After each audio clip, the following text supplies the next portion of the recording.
The Organisation of Islamic Cooperation is back in the spotlight.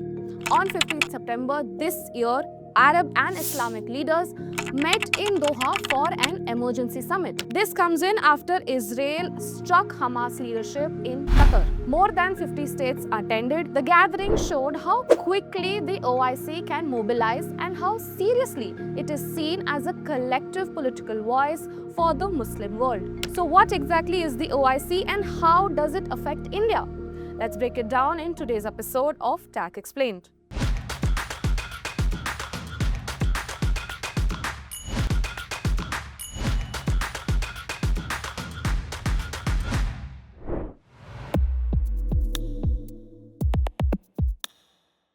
Beyond moments of crisis, the OIC stands as the second largest intergovernmental organization after the United Nations. It is composed of 57 member states across 4 continents, representing over 2.1 billion people, which is nearly a quarter of all of humanity.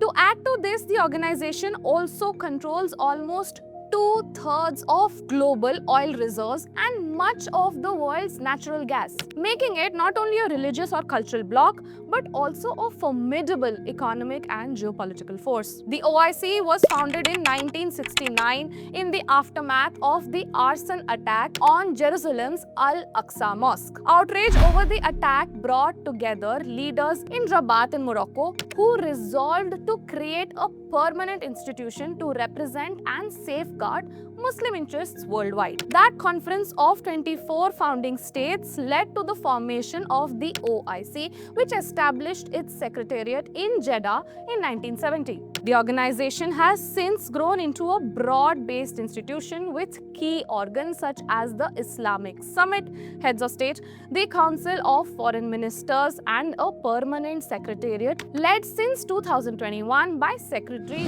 General Hussein Brahim Taha. He is a veteran diplomat from Chad and former foreign minister known for his long career in African and Islamic diplomacy. Beyond these, it also has standing committees such as the Al-Quds Committee on Palestine and the Contact Group on Jammu and Kashmir, reflecting its engagement with politically sensitive conflicts. The OIC matters not only because it proves a voice to the Muslim majority countries, but also because it issues collective statements and coordinates policies on international crises. It has attempted to foster economic cooperation, though intra-OIC trade remains modest. It has also made efforts in counter-terrorism. Its 1999 Convention on Combating International Terrorism defines terrorism but controversially exempts legitimate struggles for self-determination. Now, despite these initiatives, consensus politics has often diluted enforcement. But the OIC remains important in shaping norms, coordinating aid, and providing a collective diplomatic front in the UN and other forums. Membership in the OIC requires that a country be a UN member, have a Muslim majority population, respect the OIC Charter, and win consensus approval from the Council of Foreign Ministers. This consensus rule has allowed states like Pakistan to block applications. While Muslim majority status is the norm, it is not necessarily strictly enforced. Countries like Suriname, Guyana, Mozambique, Gabon, Togo, Uganda, and Ivory Coast are OIC members despite Muslims being a minority there.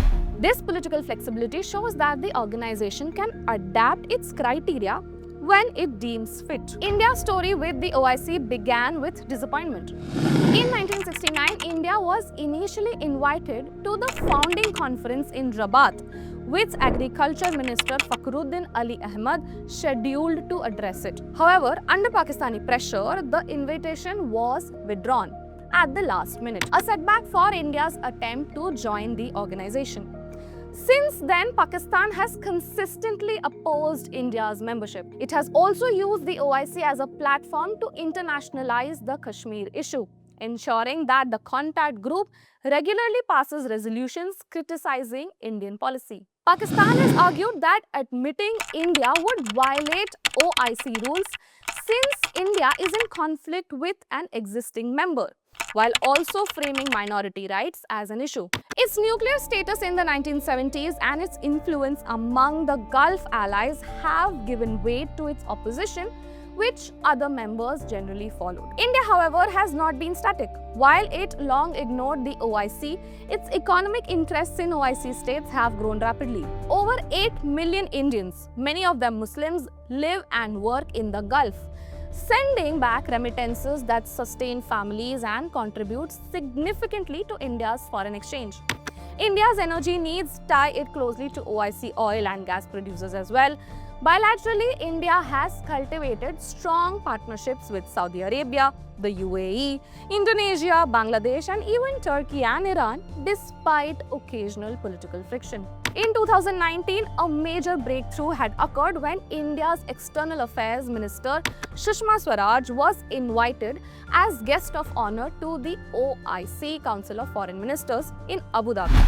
Pakistan had then boycotted that meeting, underscoring how it still sees OIC membership for India as a red line. But the episode revealed that shifting Gulf politics and India's rising importance. The case for India's inclusion is quite strong. India is home to approximately 200 million Muslims, the world's third largest Muslim population and projected to be the largest by 2060.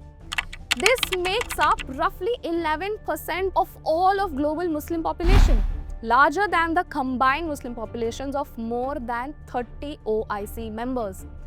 Demographically, India's exclusion makes the OIC less representative of the Ummah. Economically speaking, India's $3.9 trillion economy would add significant weight, while structured engagement could deepen energy security, technology transfer, and trade. Strategically, India's experience in counter-terrorism and its secular democratic model could enrich OIC approaches. Membership would also allow India to respond directly to OIC statements on Kashmir and minority rights rather than being targeted without any representation in the forum.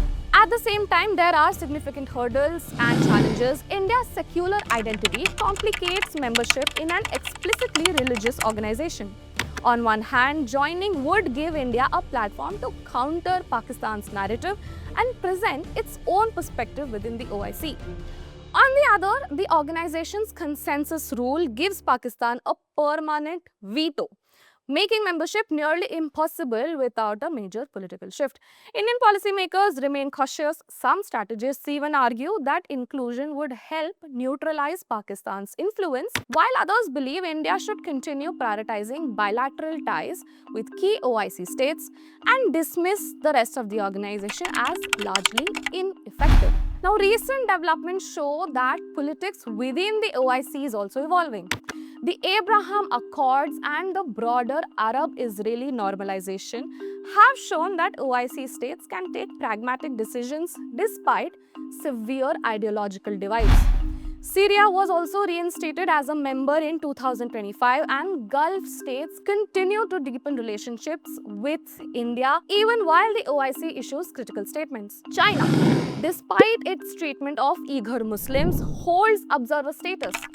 This highlights the body's flexibility when dealing with major powers. These contradictions suggest that India's case could be stronger in the long run, especially as demography and economics pressure the OIC to be more inclusive. India's practical path forward may not be immediate membership, but a gradual integration. It can build on its 2019 guest of honor status to secure regular invitations, expand economic cooperation through institutions like the Islamic Development Bank, and collaborate on issue-based initiatives such as counterterrorism and climate change.